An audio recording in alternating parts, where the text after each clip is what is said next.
Alhamdulillah sudah nyaman. Ini Mbak yang kemarin WA Ibu ya, yang ingin bertemu sama Ibu hari ini ya?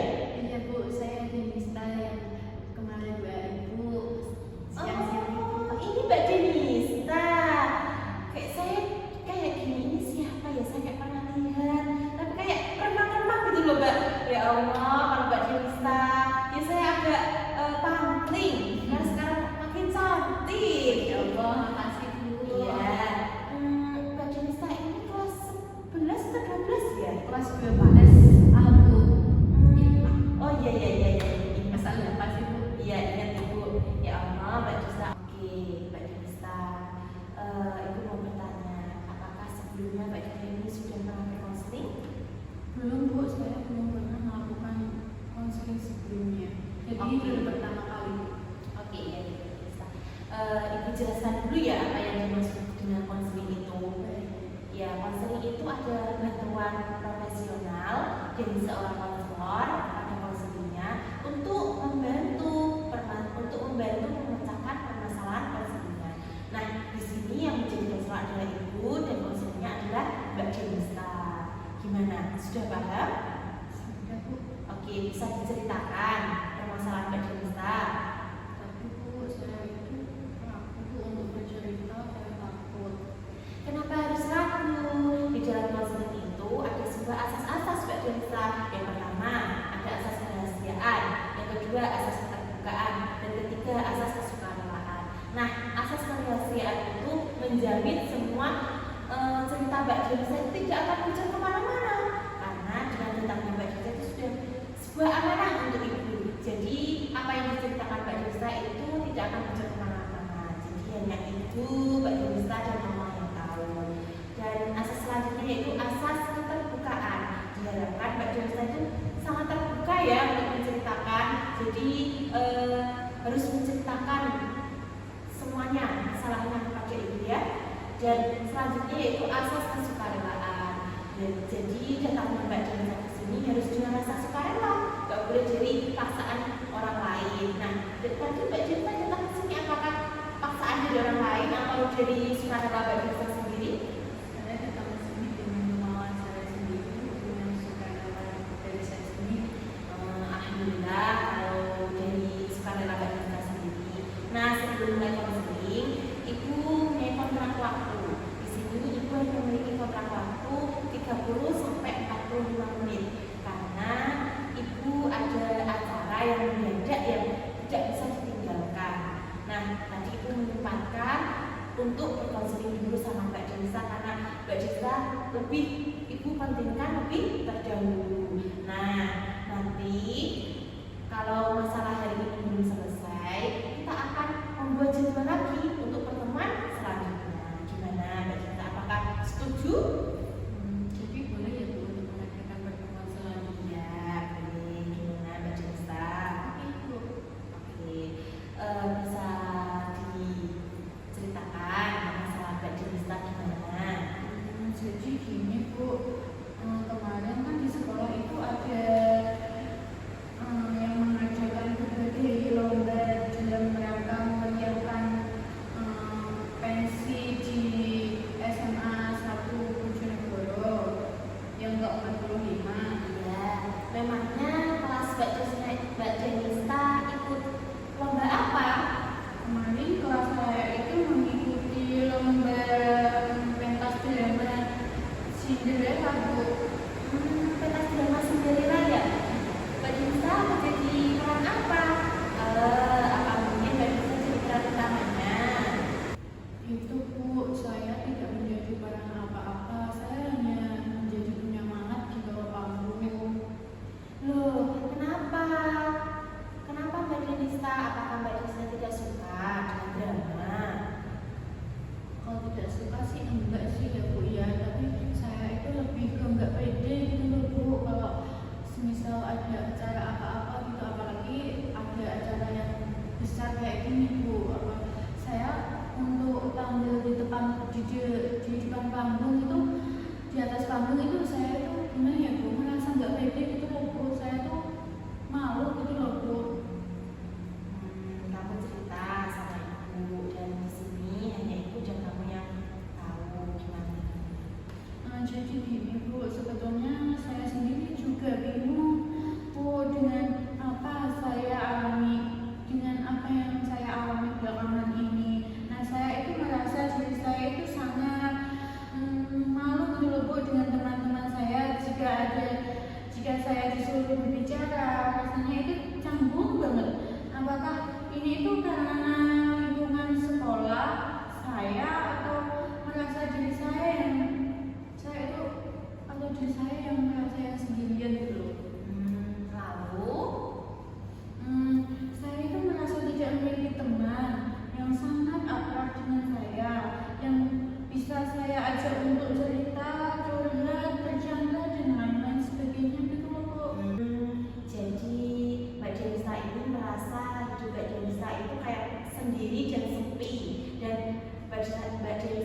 Mbak Denisa seperti itu? Iya Bu, saya itu merasa tidak pede untuk bergaul dengan teman-teman. Jadi saya merasa takut untuk bergaul, apalagi ngobrol maupun bercanda, berusaha bersama teman-teman itu nggak bisa gitu loh Bu. Saya itu takut mereka menolak saya. Nah, dulu saya kan pernah ya Bu punya pengalaman tidak menyenangkan waktu masih SMP. Saat saya berusaha berteman dengan seseorang, dia malah menolak gitu loh Bu, dan mengecilkan saya. Saya kecewa banget. Nah, sejak kejadian itu saya tuh merasa minder gitu loh Bu dengan teman-teman atau orang lain yang berada di lingkungan baru. Ibu mengerti apa yang Mbak Denisa rasakan. Nah, apa yang kamu butuhkan dan diinginkan adalah ingin merasa nyaman dan pede bergaul sama teman-teman. Iya Bu. Ibu mengerti apa yang Mbak Denisa rasakan, apa yang Mbak Denisa inginkan, dan apa yang Mbak Denisa butuhkan. Mbak Denisa ini membutuhkan Mbak Denisa itu merasa pede untuk bergaul dengan teman-temannya. Baiklah, kalau begitu. Jadi Mbak Denisa ini sekarang sedang mengalami trauma akibat kamu tidak mempunyai teman. Nah, pengalaman yang tadi Mbak Denisa ceritakan yaitu ditolak oleh teman yang ingin Mbak Denisa temani tadi. Bagaimana Mbak Denisa? Ya begitulah Bu. Kamu sudah menyadari ya kalau Mbak Denisa ini merasakan bahwa kamu saat ini itu mengalami masalah trauma. Iya Bu, saya itu ingin sekali menyelesaikan permasalahan ini. Oke, bagus. Ini sebuah kemajuan yang sangat saya inginkan. Nah, oleh karena itu saat ini sangat tepat bila kita mendiskusikan tujuan yang ingin kita capai dalam konseling ini. Tapi saya harus gimana ya Bu, biar saya itu pede dengan teman-teman. Tentunya banyak cara Mbak Denisa. Coba Mbak Denisa bagaimana cara mengatasinya? Coba utarakan kepada ibu. Apa ya Bu? Saya bingung Bu. Masih bingung? Mari kita pikirkan bersama-sama. Mbak Denisa pasti bisa. Baiklah Bu. Terus bagaimana Mbak Denisa? Apa yang Mbak Denisa pikirkan? Ternyata sebenarnya tidak begitu menakutkan untuk mulai bergaul dengan mereka Bu. Mungkin sebenarnya mereka juga menerapkan kegiatan saya untuk bersama mereka, tapi tidak semua orang menggunakan respon yang sama seperti yang saya alami dulu, tidak mengenaskan gitu ya Bu. Ya, kita tidak akan tahu apa yang terjadi kalau kita tidak berdebat dengan teman. Nah, banyak orang-orang baik dan positif dan menyenangkan yang bisa kamu dapatkan dengan teman-teman. Yang baik gimana? Saya akan berusaha pede kepada mereka semua. Wah, kelihatannya Mbak Denisa tampak semangat ya. Agak mendingan sih Bu. Ya, bagus itu senang mendengarnya. Nah, Mbak Denisa punya pemikiran begitu, itu benar. Ya Bu, terima kasih ya Bu. Saya senang sekali membuat perasaan saya ini menjadi lebih baik dengan kehidupan itu. Saya bisa menyelesaikan masalah ini Bu. Ya, sama-sama Mbak Denisa.